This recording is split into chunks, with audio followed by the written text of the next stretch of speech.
Why is this one of the most beloved passages in the entire Bible? That's what we're going to talk about today in Luke 2.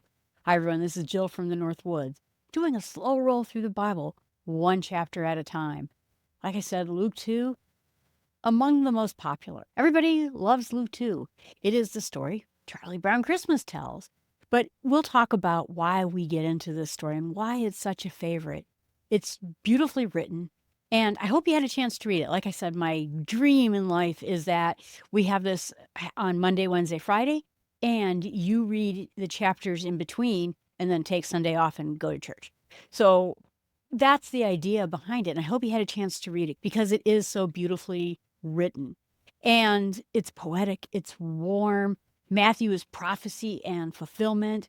Mark is action. John's going to be on its own other layer.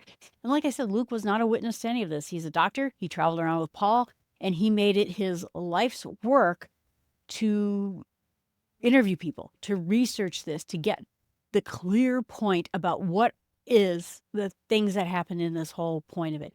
I'm sure at that time, a lot of people were writing things down. Maybe you had Peter roll through town and you wrote down a bit of what Peter said, and someone had some tea with Peter and talked it over and found out more about it.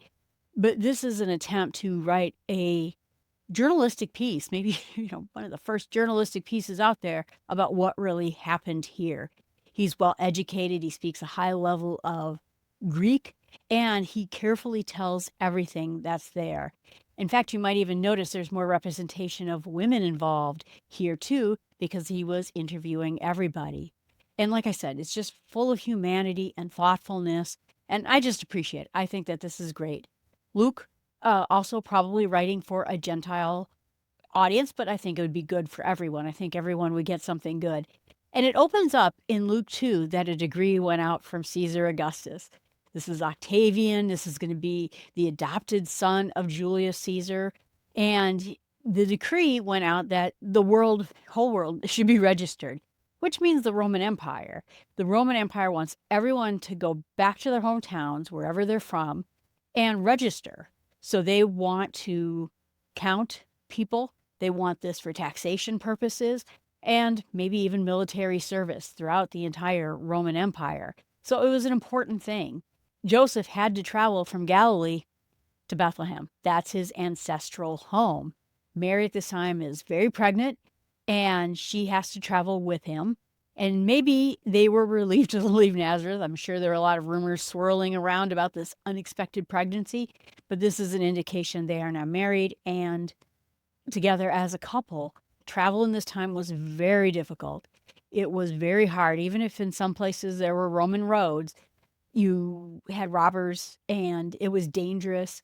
And for a pregnant woman, maybe on a donkey, this would have been hard. This would have been treacherous. I think the movie The Nativity shows in that movie how difficult this would have been. In this particular case, there's no magi in this. Mary goes and gives birth to baby, wraps him in swaddling clothes, strips of linen, and lays him in a manger, which is a feeding trough for animals. There was no room at the inn. Now, there's this whole idea that there was meanness going on. Oh, get out of here. We have no room for you. The truth of the matter is if everyone's traveling so that they could go and do census in town, everybody's coming home. Was there room with Joseph's family? It says that Joseph is from there. This is probably a cave or a rock shelter that was for animals at times. The animals could come in and out. Maybe you would take them in at night so they wouldn't get eaten by animals outside. But this would have been covered. It would have been a place for him to stay. And probably, like I said, during the census, we had to make room for people all over the place. Again, this is going to be a hard time. Don't picture some kind of barn either. This was a structure that was attached to the home. It was a shelter. It was safe. It was enclosed. And like I said, it possibly also was a cave. But it would have been safe for him and Mary to be in. The story of Luke shines because in this particular case, it's one of the most amazing imageries that we have because we get shepherds. Now, there are a couple of different kinds of shepherds out there. There were shepherds who were part of the family. They worked on a family farm and, like David, he went out and guarded his family stock. Then there were other shepherds who weren't part of a family, and this was partially a very grisly lot. They could have been people who don't want to be in town because they did something wrong. Now it's time for me to get outside, live in the country, get away from downtown Jerusalem and away from the police force that's out there. And so you kind of got a mixed bag. Shepherds didn't, in general, have a very good reputation among people. So they're out in the field watching their flocks, and an angel of the Lord appears to them, surrounds them with a brilliant, overwhelming light. And it says they're terrified. And we saw that this kind of light, it makes me think of the Transfiguration, times where we saw Jesus turn into this bright, blinding light, where we've seen these lights before, and it flattened the apostles. They were scared to the point of passing out. And so this must have been horrifying. These humble shepherds saw, and it's hard to imagine, not probably well educated.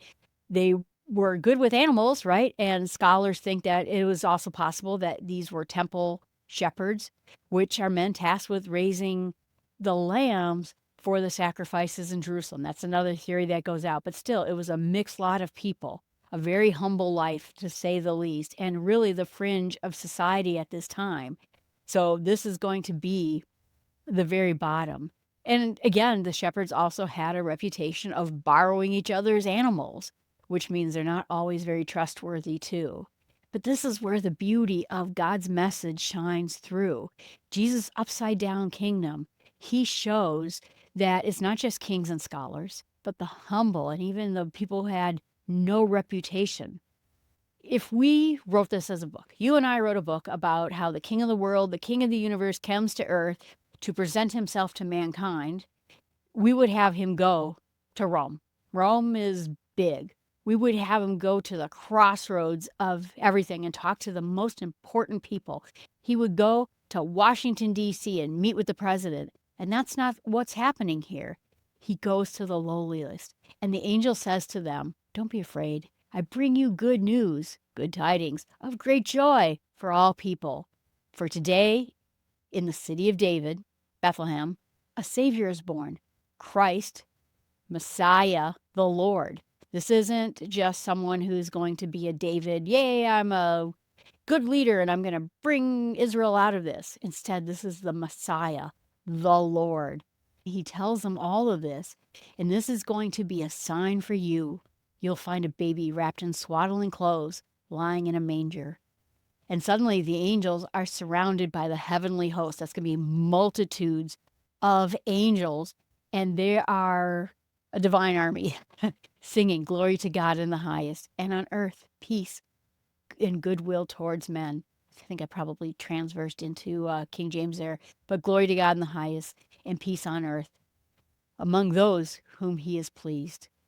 Everyone. This is for everybody. The good news, the gospel, the good tiding, alive right now and in Bethlehem. And he is meant for the whole world.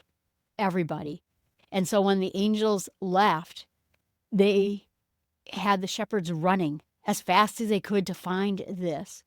This was encouraging. You could see where a group of people were just told by a group of angels this message, and you're like, you know what?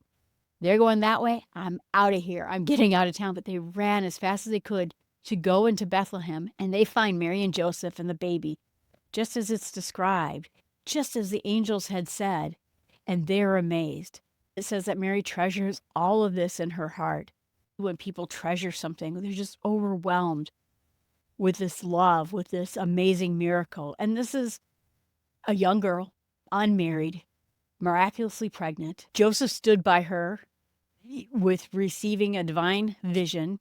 Remember, he's a holy man. Does he wonder, did I do the right thing? Did I imagine this all? She must be wondering, what does this mean? What did that angel mean? And now the shepherds running because they saw the angels had to confirm to them, oh, this is true. This is really what's happening.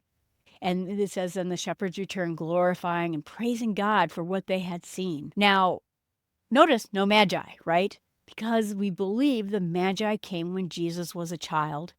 Joseph and Mary were in a house. This was months, years later. So this is not a part of Luke's story. It's a different time frame. 8 days later, Jesus is circumcised. That's the Jewish custom, and given his name. And it's the name that the angels have given before he was conceived. Lord saves. It's the perfect name. And so they bring him now to Jerusalem, to the temple, for purification rites, both for Mary and the child. Families would have offered a sacrifice. The text said that they brought 2 turtle doves, which is also another indication that the Magi had not come, because you bought turtle doves when you were poor. They were not 2 cents because they didn't have cents. They were a very little amount of money. If you had money, you would have brought a lamb, a completely perfect lamb. That's what is usually sacrificed. But when you're poor, turtle doves.